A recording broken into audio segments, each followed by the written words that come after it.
Welcome to Real Estate Coaching Radio, starring award-winning real estate coaches and #1 international best-selling authors, Tim and Julie Harris.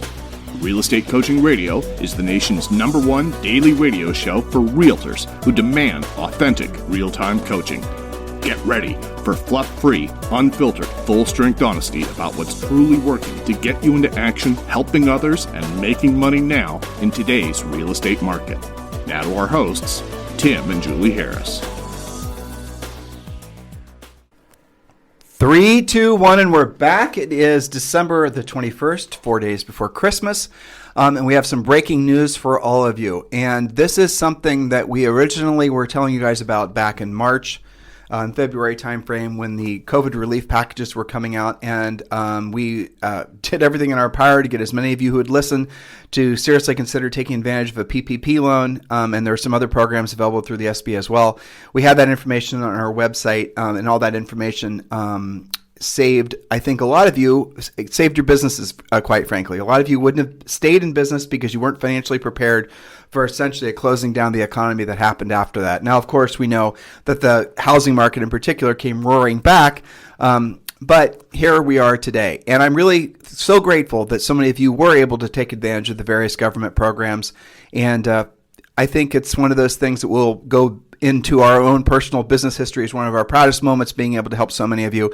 And all the emails and all the texts and all the just different ways of that all of you have shown gratitude who are listening to us back when the COVID pandemic started and when these government programs started coming out. And we went in and deciphered and decoded how you can go about taking advantage of those programs as a small business owner. And we're going to do that now because there's a second COVID relief package that just got passed. And we're going to go through this. Julie and I are going to go through this point by point.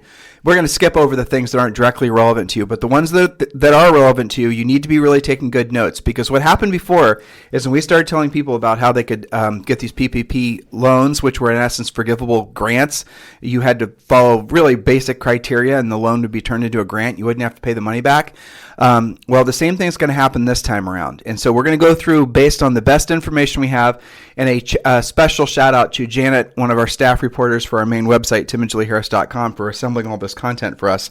And if you want the exact notes that Julie and I are using, go to timandjulieharris.com. And like I said, Janet spent a lot of time breaking this down into micro points so we could deliver it to you guys in easily understood, well, as much as you can translate governmental gobbledygook. All right? So yeah. Go ahead and take notes.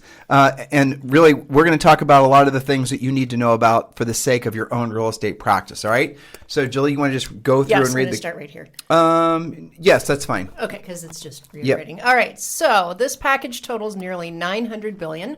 To include $600 direct payments to qualifying Americans. We'll tell you in a second what it means to be a qualifying American to get $600 checks, a $300 boost in unemployment benefits, and funding for small business aid and vaccine distribution. Okay, so this is the second package. The first one we brought to you, as Tim said, back in March. That was called the CARES Act. If you don't know what that is and you haven't taken advantage, or you did and you have to send in your documentation, make sure you know what the CARES Act was about. Yeah, that was $2 trillion from the CARES Act. Okay, and this is $900 billion. So, half the size, but still a significant opportunity, especially when we get to the specific parameters of the PPP loans. Yes. Okay, so here's what we know so far. The first thing is direct stimulus payments of $600 to adults earning up to $75,000 a year. That's what it means to be qualified to get that $600. I believe they're going to probably base it on tax returns. Yep. Next is revived, lapsed supplemental federal unemployment benefits at $300 a week for 11 weeks. So let's hover there. Now, maybe that isn't relevant to you because you're not a federal employee, but you might have clients that are. So take this information and share this information with them so that they can know what to expect. Because the way these bills get passed is they get passed and then it takes great staff reporters like Janet to go and parse through all the content and pull out the salient points. It's a lot of work. There's no just summary pages of these bills when they get passed. The CARES Act was hundreds of pages. I know. And all the good real estate stuff was at the end, of course. Right. And they were going through it like on a regular basis and updating specifically the PPP stuff. Exhausting. But really, again, so I'll read the next few points. But here's I want you to really focus here. Chances are all of you will qualify for a PPP loan. You decide whether or not you're going to apply for one. And the loans, for the most part, if you met minimum criteria, you had to use, I don't remember the exact rules, but you had to use, I think, what was it, Julie, 75% of the loan. towards payroll, in essence, even if it was your own payroll and you didn't have to pay it back. Yep, something like that. We're not experts at this. And don't have to have yourself on an official payroll. You don't have to be paying yourself, say, through Paychecks or ADP. You can be the only person that you're paying. Yep. So don't get tangled up in that. You definitely qualify one or the other. And furthermore, you could do this as a independent contractor, at least in the first round of stimulus. And we're going to read through her notes to see if they define what that is. But that means an agent that does not have a corporation that's getting paid through their Social Security number would still be able to get a PPP loan. And those of you who did get PPP loans, Julie mentioned this twice before, and I see you have to basically be applying to have the loan forgiven. I'll tell you the number of it. It's PPP Loan Forgiveness Application Form 3508S, like Sam. And most of you guys have been emailed that by whoever provided that loan. The lender is circulating this. Might look a little bit different, but that's the name of the form. Right. And for the most part, most of the PPP loans were at least $25,000. I forget the formula for figuring it out, but that's where most of these loans, which became grants, were. So small business owners, agents, pay attention. All right, so let's go through some of these that aren't directly relevant, but continue to expand federal payments unspecified for gig workers and freelancers for extend payments to workers whose benefits have expired. That next point is more than $284 billion for businesses. That's what we are assuming. Oh, here it is. Next point. Revival of the Paycheck Protection Program and expand its eligibility to include, this is kind of a funny list, nonprofits, local newspapers, radio, and Janet actually specifically said TV broadcasters. What the hell? That's an interesting add-on, isn't it? So a TV broadcaster could apply for the PPP loan. Okay. There's no collision between the media and government. No. Moving on. Oh, next point, allocation of $15 billion for personal performance venues, right. Independent theaters, other cultural institutions. Next point, billion. Well, that's kind of most theaters were shut down by the government. That seems pretty good. Billions unspecified for testing, tracing, and vaccine distribution. Next point, $82 billion for colleges and schools. You can pick it up. It's okay. $7 billion for broadband access. That's interesting. $13 billion for nutritional assistance. $25 billion in rental assistance. Now, again, this was unspecified about owner assistance. What does rental assistance mean? They're going to be more detailed as this rolls out. And we're going to find out and let you know, of course. Unspecified. This is all stuff that affects you guys. Unspecified agreement to extend eviction moratorium set to expire at the end of December. So that's going to be extended. We don't know how far. We don't know what the rules are, but this probably affects some of you as rental property owners, as well as, the people you're allowed to evict or not evict. And maybe you have people that you've sold rental properties to, and maybe this was the straw that finally breaks the camel's back, and they want to turn that rental property into a new listing for you. So open your mind to the opportunities that changing, this bill is going to present. Mm-hmm. Ban on surprise medical bills from out-of-network health providers. Hospitals and doctors now need to settle up with health insurers. I don't know what that means. I'm glad I don't know what that means. Mm-hmm. So, next point, simplification. This is funny given the next few words. Simplification of federal government student financial aid forum, free application for federal student aid, FAFSA, and expand a federal Pell Grant program to low-income students and reversing ban on extending such grants to prisoners pursuing degrees while imprisoned. Okay. This is just a little bit of everything, isn't it? Okay, so in other words, basically, they're going to allow prisoners in prison to get federal-backed grants so they can get their college educations. Not passing judgment or saying anything, just think that's an interesting little add-on considering this is a COVID relief bill, but moving on. Next point, forgiveness of $1 billion in federal loans to historically black colleges and universities.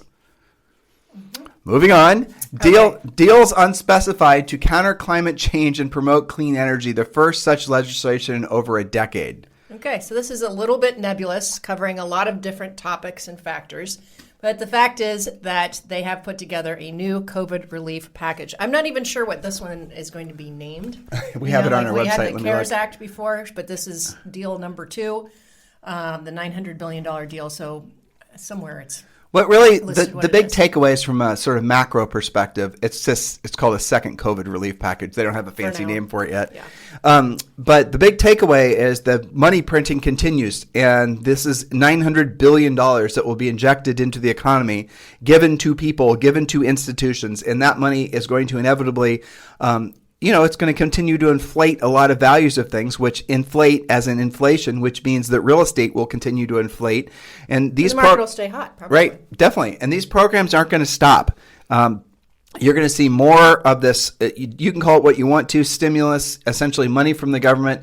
It's going to continue. They can't stop, because if they were to ever pull back on the money printing, then the economy, pretty much the entire segment, let's think of it this way, guys. If all of a sudden the government said, let's just let interest rates go up to 5 or 6%, what would happen to your market, right? What would happen to home equity? If all of a sudden the lending standards went through the roof and the interest rates went up, then what would happen? So you get the point. At this point, the government's going to have to continue to provide all kinds of aid for pretty much every sector of the economy.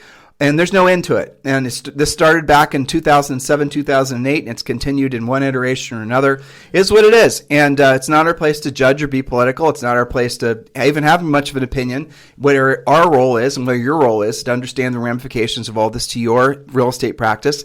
And again, think about it in terms of this information we just gave you. How are you going to share that with all of your real estate customers? How about how many of your real estate customers are self-employed themselves that would want to get a PPP loan? Why don't you think of a way to maybe share this PPP information with them, Paycheck Protection Program, information with your centers of influence and past clients, all of them, and maybe they're not self-employed, but maybe they know somebody that is. You're now all of a sudden delivering a really valuable piece of information that could, for many people, be the difference between financial oblivion and keeping themselves afloat for a few months more. Well, we've spent a lot of time over the past podcast when we were doing the treasure map talking about the value of talking to your past clients, your center of influence, your database.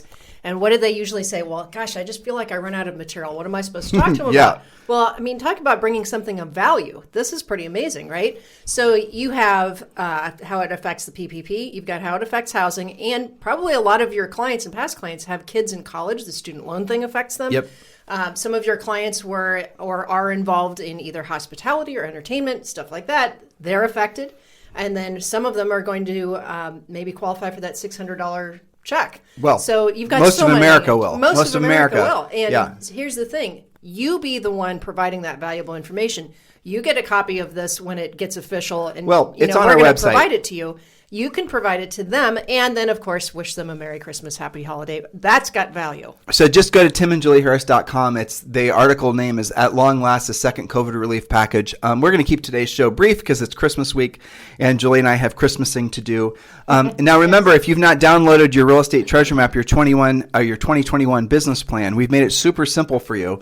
Just text 2021 to 855-685-1045. Text 2021 to 855-685-1045. Yes, I want you to do this urgently. Text 2021 to 855-685-1045. And when you do, we're going to text you back a link. And with that link, you're going to then be able to download the real estate treasure map, your 12-month lead generation plan, Think and Grow Rich for real estate, all sorts of really great stuff that is perfect for you to be employing and adding to your business and personal life this time of year. Now, I want to really emphasize this, and please remember what I'm telling you. When the information comes available, how you're going to go about applying for a PPP loan, Julie and I will give you the parameters. I'm pretty sure every one of you will qualify. You're going to have to decide whether or not you want to do it or not. There are some people that have a lot of consternation about that, and they waited maybe a week or too long, and the last round of PPP was gone. Actually, there was 2 previous rounds, and the money got sucked up urgently. Julie and I spent a lot of time back in February, March, discovering which banks, basically, were the best lending institutions to go to, and I'm going to tell you right now what all of you should do. It turned out that your local bank, especially if it's a big national bank, wasn't necessarily the greatest source for you to go to for your PPP loan. PayPal was. So if you don't have a PayPal account, go set up a PayPal account. Google right now, PayPal PPP SBA loan, and then get started on that. Get first in line. We suspect that the way the banks are going to do this this time around is they're going to go to everyone who's previously applied for a PPP loan that didn't get it. And then they're going to go to people that have applied and did get it. And the reason that they're going to do that is because in both cases, they're going to already have the paperwork, and it's going to be less work for the bank. So if you applied and you had all your Mickey Mouse in for the last round, but you waited too long, the bank still has your paperwork, and they're probably going to ping you and say, you're available, we can get this done for you. Now, as we advised you last time around, we're going to say the same thing this time around. Make sure you're applying at multiple banks. And you can't get multiple PPP loans. It's whichever bank basically grabs your information first, and you then get it assigned. Once you're approved with a file number, then you're in the system, and none of the other ones will be approved. Right. So don't just apply to, for example, Wells Fargo, or don't just apply to Bank of America. Do apply to those banks if that's where you do your private banking, but also apply to PayPal, and this PayPal's a bank, and we're going to tell you as we learn more places that you can apply that will get your loan approved the quickest. Because remember, if it works out the same way it did the first 2 times, it's a loan, but then it's a forgivable loan with meeting very easy to hit requirements. So this is something that all of you should consider doing, assuming you're eligible. And remember, this is not credit based. It's not ratio based. This is not like getting a mortgage. This is probably a 10-minute application. Yep. You're going to upload some tax information or your social security number. There's another thing that agents and our listeners freak out about sometimes.